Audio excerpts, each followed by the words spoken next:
Oh poisson, c'est gros. Salut à tous les amis, c'est Tony des pêcheurs flotteurs, j'espère que vous allez bien. L'ouverture de la truite, c'est dans un mois, donc j'en profite pour vous annoncer la sortie d'une série de vidéos qui vont être consacrées exclusivement à cette ouverture truite 2021. Ça m'a pris beaucoup de temps, beaucoup de travail, mais ça s'est fait avec plaisir. Donc en tout cas, si vous voulez soutenir le travail qui est fait sur la chaîne, n'hésitez pas à vous abonner, à mettre un petit pouce bleu à la vidéo, et puis un petit commentaire si vous avez une suggestion, une question, ou un conseil à donner d'ailleurs, et puis partagez, j'ai envie de dire, la pêche, c'est le partage. Voilà. Donc aujourd'hui dans cette vidéo, je vais vous parler d'une technique que j'ai eu la chance de pratiquer en fin de saison dernière, il s'agit de la pêche à la mouche. Alors en effet, j'ai pu donc la pratiquer lors d'une session avec mon ami Tanguy, que vous connaissez beaucoup mieux sur Instagram sous le nom de Halieutique GDN. Pour faire simple, en gros, le mec est à la pêche de la mouche, ce qu'est Zidane est au football, pour faire très simple. Bref. Et puis par la suite, j'ai eu la chance également de faire un stage de perfectionnement, enfin perfectionnement entre guillemets, stage découverte plutôt de la pêche à la mouche. Et d'ailleurs, je vais vous présenter en fait toute une série de petites images, de vidéos où on peut voir un petit peu l'évolution sur la journée, du moment où je commence la gestuelle à la fin de la journée où on est vraiment en conditions réelles dans l'eau. Et puis on peut voir une petite amélioration. Pour en revenir vite fait à la pêche à la mouche, il faut savoir que c'est une technique qui est très vieille. On a pu apercevoir les premières descriptions de pêche à la mouche à partir de 200 après Jésus-Christ. Et puis finalement, jusqu'à aujourd'hui, c'est une technique qui a peu changé en fait. La description qui avait été faite à cette époque en fait est la même qu'au jour d'aujourd'hui, même si bien évidemment on a du matériel beaucoup plus évolué, beaucoup plus sophistiqué, plus léger également. Voilà, ça n'a rien à voir avec ce qu'il y avait dans le temps, mais en tout cas la technique reste la même. C'est voilà, cette gestuelle et cette idée vraiment de leurrer le poisson avec une petite mouche artificielle ou une nymphe. Alors c'est une technique qui m'intéresse énormément en fait, parce que moi j'ai beaucoup l'habitude de pêcher au leurre, comme vous savez. C'est la technique que je préfère. Je pêche un petit peu au toc également en début de saison. Mais par contre la pêche à la mouche, c'est une pêche qui m'intrigue énormément. J'ai envie d'étoffer mon panel de techniques de pêche. Et surtout en fait j'ai envie de pêcher beaucoup plus intelligemment, beaucoup plus juste en fait.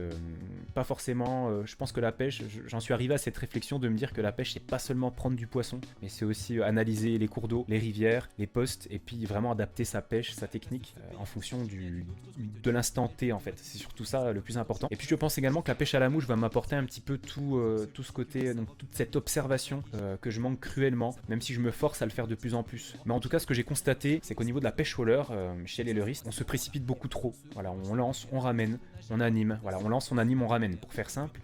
Et on explore les postes petit à petit. Mais en tout cas, pour ma part, je trouve que je me précipite un peu trop dans ma pêche. Et la pêche à la mouche, je pense, va m'apporter ce côté un petit peu plus, voilà, prendre son temps, on observe, on choisit la bonne mouche, la bonne nymphe, en fonction du poste, en fonction de ce qui se passe, de ce qu'on observe, tout simplement. Alors sinon, je vais vous montrer un petit peu le matériel que je vais utiliser cette année pour la pêche à la mouche. Donc voilà, je me suis pas non plus emballé sur le matériel parce que j'estime que je n'ai pas le niveau suffisant pour prétendre avoir une canne voilà, à 1000 euros. Enfin bref, peu importe le prix, mais surtout voilà, je voulais du matériel débutant, tout simplement parce que je suis débutant. Donc je voulais un matériel en adéquation avec mon niveau actuel au niveau de la pêche à la mouche. Donc je vais vous présenter ça tout de suite. Donc j'ai choisi cet ensemble. Je vous montre un petit peu plus près, voilà.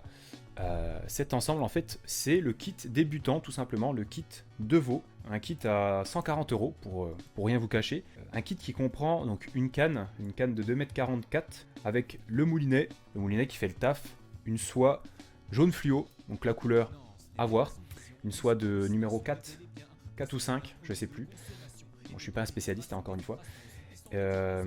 Et puis vous avez également un petit fourreau qui est plutôt sympathique, qui est livré avec le kit. Donc vraiment au niveau rapport qualité-prix c'est plutôt bien pour débuter.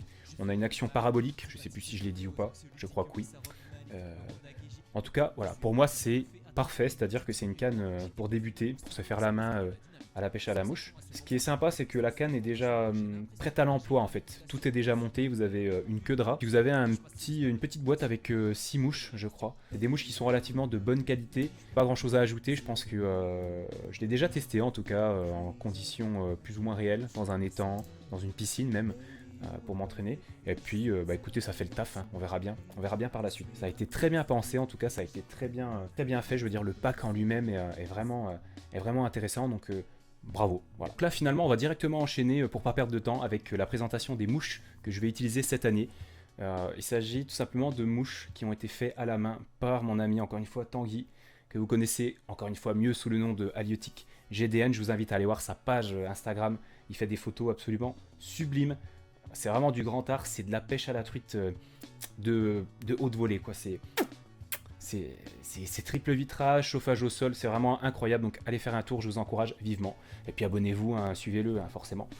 Donc voilà, on va voir un petit peu ensemble les mouches que je vais utiliser. Donc tout d'abord, voilà, je voulais vous présenter un petit peu la boîte en fait qui m'a confectionné, une petite boîte en bois très stylée.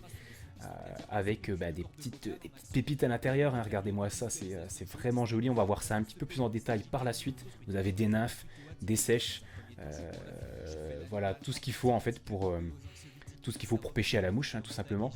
Donc voilà un petit peu les mouches que je vais utiliser donc cette année, qui sont présentes dans cette boîte. Donc on a ce petit modèle là. Regardez-moi ça, cette précision, c'est vraiment magnifique. Celle-là, c'est vraiment ma préférée, hein, je vous le cache pas. C'est vraiment une mouche que j'adore, je la trouve excellente, je la trouve parfaite. Ici, donc, on a une nymphe, voilà, on reconnaît très bien la forme d'une nymphe avec cette petite bille en tungstène, ce qui va permettre à la nymphe de couler rapidement. Donc là, à utiliser plutôt dans les fosses, éventuellement, ou sur des poissons qu'on observe et qu'on voit. Là, on a une mouche qui, je trouve, vraiment réaliste. Parfait, regardez ces petites ailes, ce détail qui a été apporté sur cette mouche, c'est vraiment sublime. Donc encore une fois, bravo à toi Tanguy, et encore merci pour cette petite merveille de boîte à mouches. Voilà, on enchaîne. Donc là, pareil, on a également des petites bestioles aquatiques, dont les truites raffolent. Pareil, en termes de réalisme, on est vraiment au top. C'est vraiment du grand art. Voilà, pareil, encore un exemple de ce travail. De ce magnifique travail. Donc vraiment j'ai hâte de tester toutes ces petites choses, de pouvoir les faire flotter, de pouvoir les faire couler. Et donc voilà. Comme je le disais en début de vidéo, j'ai également eu la chance de faire un petit stage de découverte de la pêche à la mouche avec un guide de pêche aux alentours de Goumois qui s'appelle Daniel, que je remercie bien évidemment pour la transmission de son savoir et tous les conseils qu'il a pu m'apporter durant ces 6 heures. Donc on va voir ensemble un petit peu, je vais vous montrer les vidéos de ce stage, où vous allez voir un petit peu l'évolution, et vous allez voir que petit à petit, au fur et à mesure de la session du stage, on arrive vraiment à quelque chose de plutôt correct, au final en tout cas quelque chose qui va me permettre de pouvoir pêcher à la mouche concrètement. Donc sans plus tarder, je vais vous montrer un petit peu toutes ces petites vidéos. Donc voilà, donc ça c'est la première, donc vous voyez voilà le poignet qui se casse quoi concrètement, donc ça c'est vraiment la chose à éviter quand on pratique. Donc vous voyez là je me précipite un peu trop, voilà, c'était le début, donc encore une fois, voilà, c'est le début, donc il faut un début à tout. Il faut apprendre, Rome ne s'est pas construite en un jour, hein, j'ai envie de dire. Voilà, donc ensuite on arrive à quelque chose, donc une deuxième vidéo qui s'est faite, on va dire peut-être 10 minutes après. Faut savoir que c'était très physique en termes de... c'était très intense, on a vite fait d'avoir mal au bras. Donc voilà, donc là pareil, le poignet qui se casse encore et toujours. De la précipitation, encore une fois. Voilà, on arrive à quelque chose qui est à peine plus correct, c'est à peine mieux. Je sais pas ce que vous en pensez vous en vidéo, en tout cas n'hésitez pas. Donc voilà, le posé est catastrophique.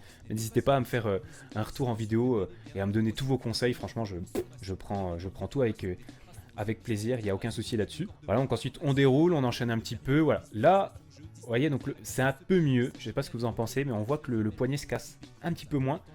Pareil, précipitation, voilà, catastrophique. Voilà. Donc là, je m'emballe, je fais n'importe quoi. C'était pas trop mal au début, mais là, c'est une vraie catastrophe. Ce que j'ai vraiment appris au niveau de la gestuelle, c'est qu'il faut prendre son temps, il faut vraiment décomposer le mouvement. Voilà, là, c'est n'importe quoi pour faire ça. Et puis, donc, après, donc, il y a eu la mise en condition réelle. Donc, on a mis le waders, on est allé dans le Doubs, le Doubs franco-suisse. Et puis, ben voilà, on a pêché. Donc, je vais vous montrer ça tout de suite. Voilà, donc là, vous voyez, là, le geste est beaucoup plus joli, plus lent, c'est mieux décomposé. C'est pas parfait, c'est loin d'être parfait, il y a encore énormément de choses à apprendre. Mais en tout cas, voilà, on constate quand même une évolution entre le début de la journée et puis là, vous voyez, c'est plus lent, c'est plus... Voilà.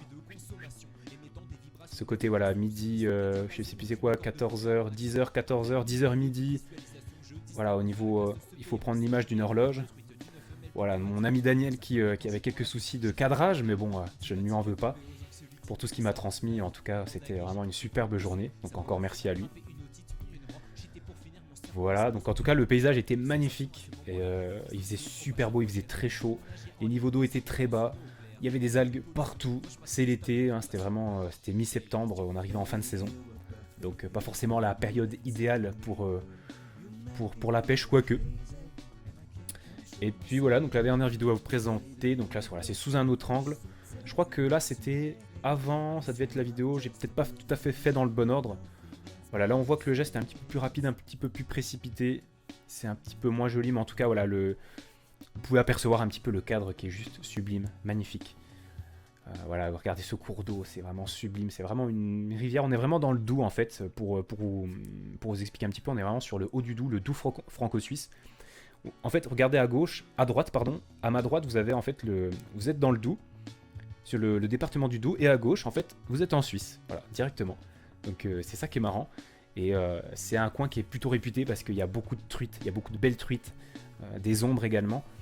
Et bah forcément beaucoup de pêcheurs également, mais en tout cas c'est une zone qui est très réputée parce qu'on est vraiment proche de la source, enfin pas vraiment proche, mais en tout cas les eaux sont belles et il y a une belle quantité de poissons, une biomasse qui est relativement intéressante.